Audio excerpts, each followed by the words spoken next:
Alright, what's up people? Welcome back to Blue Chip Prospect. Today's draft profile is going to be about the heavily requested Lukas Dragicevic. As usual, I'm going to break down his stats and compare him to other players from this season and from previous seasons. I'll grade all of his tools, and we're also going to go through a ton of clips so you can better understand what type of player he is. And finally, I'm going to give you my NHL player comparison and my approximate ranking. So let's stop with the chit-chatting and let's dive into this right away. So first thing first, Dragicevic is a 6'2", 181 pounds right-shooting defenseman who just turned 18 a few days ago. If we look at the ranking, it's a little bit all over the place like usual, which is very understandable in this case. It goes from 51st and 59 from Double Prospect and FC Hockey to 16th overall and 18th from McKeen's and the Hockey News. If we take a look at his stats, he has 15 goals and 60 assists for a total of 75 points over 68 games for the Tri-City Americans. Those numbers put him first on the team in total points and second on the team in point per game with 1.10 point per game. It's also fourth in the WHL in point total and sixth in point per game, and this is including every age group.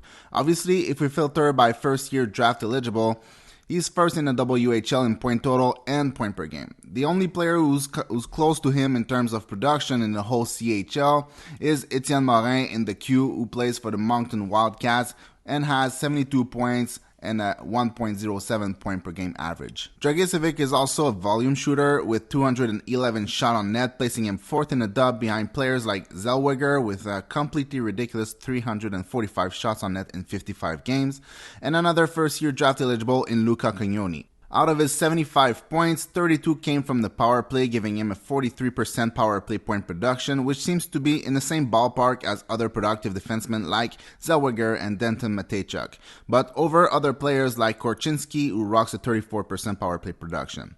Now, if we apply the same filter as usual, which is 17 to 18 years old, draft eligible with a minimum of 10 games played, and filters only the defensemen who have played since the 2000-2001 season, he places third on that list behind players like Zellweger, again, and Ian White. But he also had better productive year than some very notable players like Bowen Byram, Morgan Riley, Ivan Provorov, Seth Jones, Shea Theodore. Overall, some very, very good company on that list. So that's it for the stats. Let's go take a look at the tools now.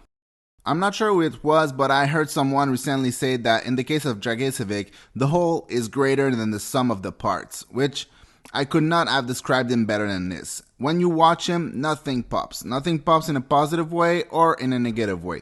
Everything seems to be developing at an average or somewhere around that. You can watch him play right now for Canada in the U18 and you can look at the stat line and get confused. Every time I watch him run the power play or transition the puck, I couldn't stop asking myself how he ended up with 60 assists on the year, and I'm not saying this in a negative way. It's just that sometimes with everything that has been said about him and this kind of point total, people will expect a high risk, high reward type of player. I don't see it like that at all. He will have to smooth out some of the tools and work to better adapt in defensive schemes, but overall I'm extremely confident that he will play in the NHL. I don't see the high risk. And then when you isolate the tools from the production and do some mental magic to try to project it at the NHL level, there's no way you can see a highly productive player the way he is in junior, but I do think there's a world where he's a top 4 40-point defenseman in the NHL who might need some sheltering. Alright, so what I would grade as a strength are his hockey sense and his shot. He has a good shot from the point, and offensively, he has a good awareness and he understands how to create open space and time for his teammates. The playmaking, the compete, and the puck skills are all good, but they don't pop as over average or above that. He doesn't execute high-end plays or even look for them. He doesn't have the type of hands to execute on those high-end plays anyways, but the compete, he competes really well at both ends of the ice. So for the skating, it's not a strength and it could be a weakness, but not enough to prevent him to play in the NHL. And like I said, he just turned 18 a few days ago. He's 6'2" and was converted to a defenseman something like 3 years ago. So in the end, he has time and size on his side. Alright, so let's start with a strength here, and I'm gonna be completely transparent. Before making this video, I had watched 2 or 3 games of his and felt like I wasn't really interested in making a video about him. What I saw at the time was what everybody was saying about him, which was a bad defense, bad skating, especially backward, and blah blah blah blah blah. There's even someone in the comments a few months ago who said I should do a video on him because in his opinion, he was underrated. And my answer to this was that I was part of those people who underrated him and didn't particularly like him. What I didn't know at the time is that I never actually watched him with an open mind. I read tons of negative stuff and watched 2 or 3 games just to confirm my bias, and that was it. Now that he was one of the most requested players for me to do a video on, looking at you, Lanky, I erased everything that I thought I knew about him and went in with an open mind. I watched 6 additional games plus all of the U18 from Canada that was played up to now, and I gotta say that I like him quite a lot. My expectations are tempered because the production doesn't match the skills, but I'm confident there's a good player in this guy. I've seen many people say that he plays a very junior type of game, and I would disagree completely with that. I think his main strength with his IQ is that he knows how to create opportunity with simple movement and lateral movement. You know when to join as the fourth forward or the trailer, or when to pinch to keep the play alive. He doesn't really have the skating or the hands to be a deceptive player and move all around the ice to create small pockets, so he mostly keep it simple for his own benefit, and that's what it is at the NHL level for most defensemen. There's not many Makars and Josies in the NHL. Defensively, it's a work in progress, but there's actual progress. With his skating, it's already hard to defend the rush in the WHL and basically impossible to manage the gap against shifty skaters, but his positioning is decent and getting better from what I have seen. It's not consistent, and sometimes he's just lost and do nothing at all whatsoever, but you can see that he's trying to put effort into processing defense faster. At least he seems to try and compete 90% of the time, which is what you want to see. You don't want to see a guy giving up on every play and not compete. And from where he is, as long as he tries, time and coaching will bring him to where he needs to be. In the future, for other defensemen, I might change the formula a little bit and separate hockey sense in 2 parts, one for the defense and one for the offense, which would also include the playmaking part of the video. Doesn't make much sense to do hockey sense and then come back on it with playmaking right after. Anyway, just a thought. So like I was saying earlier, his playmaking is what I would define as a pro-style playmaking. It's kept simple. The streamlining job of the offense that many offensive defensemen in junior have to do to get to the next level is already mostly done. Because he can't skate all around like Makar or Hughes, or because he doesn't have the hands to manipulate and fake his way to open ice, he relies on attraction and lateral movement to open space. Even on the power play, he does the same thing over and over and over again. He will just move laterally on the blue line as far as he needs to go to create a giant pocket of space and time on the opposite side. He then sends the puck to that giant pocket, and that player now have a ton of time and space to shoot or pass. If he fails to execute on anything, Dragicevic has already skated back to become a passing option, and if he receives the puck back, he has all the time to shoot or does the same thing again until something happens. He knows that players have to move with him and keep him covered because they have to respect his shot from the point. Obviously, he will sometimes try different kind of plays and skate lower in the zone, but it's funny how predictable his offense is, but at the same time, it's very effective.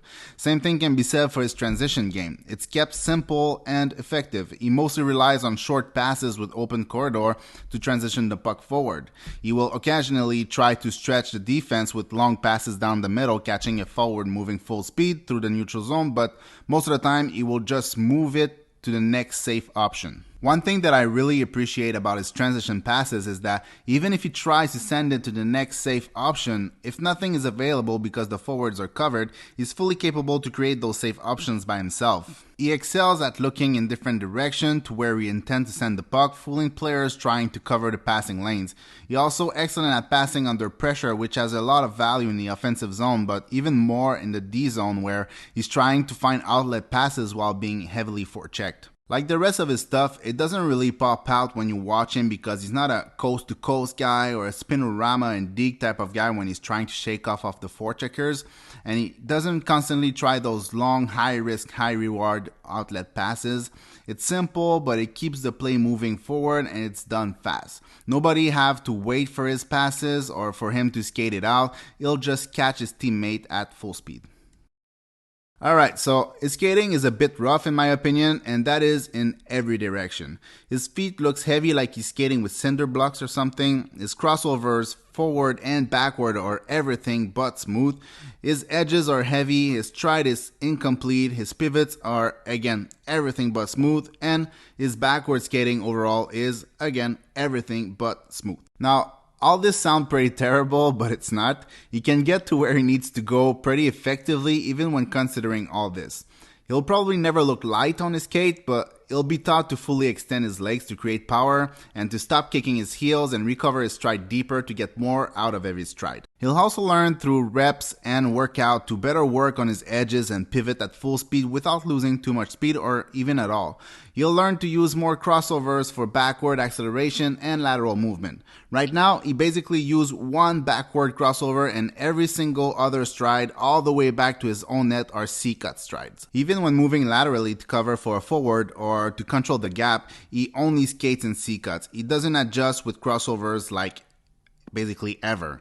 Obviously, I'm exaggerating with this, but it's not that far from the reality. But again, like I said before, he just turned 18, he's 6'2", and was converted to a defenseman like 3 years ago. He'll never cross over and pivot like Jamie Drysdale, but through reps and reps and reps and body adaptation, I'm confident he'll get to a point where it won't prevent him from playing in the NHL.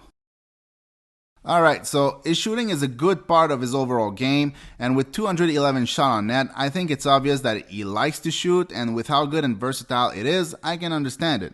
He's not a spectacular shooter with a giant wind-up a la PK Subban. He's pretty compact and doesn't need a lot of kickback on his one-timer. He can unleash a lot of power behind his shot with very little motion. Same thing can be said for his wrister, his snapshot, and his catch and release. He can let go a heavy shot with barely any forward motion. It really helped mask his shot and fool goalies. Overall, he's really smart in his shot selection and is also smart in his placement. He doesn't shoot high, he keeps it low just over the goalie's pads for more velocity and easier deflection. I love how he's always prepositioned for his shot, whether it's a one-timer or a wrister. Well, obviously if it's a one-timer, he has to be prepositioned, but anyway, you get what I'm saying. He doesn't wait to receive it and then walk the line to find an opening. Most of the time, he creates that giant pocket of space, like I said earlier, reposition for a catch and release, open his hips into a mohawk pivot and release a low and heavy wrister that's either going in over the goalie's pads, create a rebound, or a deflection. And just like with his playmaking, he has the patience and the hockey sense to let the play develop. He's not rushing into anything like many young defender. Maybe it's one of the reasons why everything looks so slow with him. He just waits for the right opportunity instead of shooting where there's no corridor or passing where there's no space and no time placing his teammates into bad situations. One of the things that I really started appreciating about his game and that I really like, there's no flash to his game. There's no wow, look at me. Everything is just effective and smart and purposeful and team first. He plays the offense part of the game like a pro, which is why it's so easy to see his skill set translate to higher level. So in conclusion, a few things will need to get better for him to be able to defend against bigger and faster and skiller player in the NHL. He needs to get better at skating all around if he wants to have a good NHL career. He needs to work on his agility and backward skating. He also needs to work on his defensive IQ, if you will, adapting better to different situations and minimizing the moments where he's completely lost in a D-zone. But other than that, the foundation is there. The hockey sense is pro level. His offense, including his shot and his playmaking and his transition game, is also pro level and is also played like a pro. Every night and every shift, he competes well in the offensive zone as well as in the defensive zone, so everything seems to point to a pro career. If everything hit with Dragicevic, I would be tempted to use Evan Bouchard as a player comparison, a cerebral top 4 defenseman who understands how to move the puck forward effectively and distribute the puck on the power play while not being a great skater. And overall, because of the depth in his draft, I can't really see him going in the top 15 or top 20, but I'm comfortable with him anywhere after that. He belongs in that group after 17-18 in my opinion. It's similar to Thomas Harley in 2019. Even if in most years it'd go higher, the top 15 was so stacked that he dropped to 18. I think there's more concern with Dragicevic, which is why I don't expect him to be picked in the top 20, but he belongs in that group. Alright people, that is it for Lukas Dragicevic. I hope you enjoyed. If you like what I'm making, please take the time to like and subscribe. It really helps me grow the channel and reach more hockey fans. Thank you for watching. See you in the next one. Peace.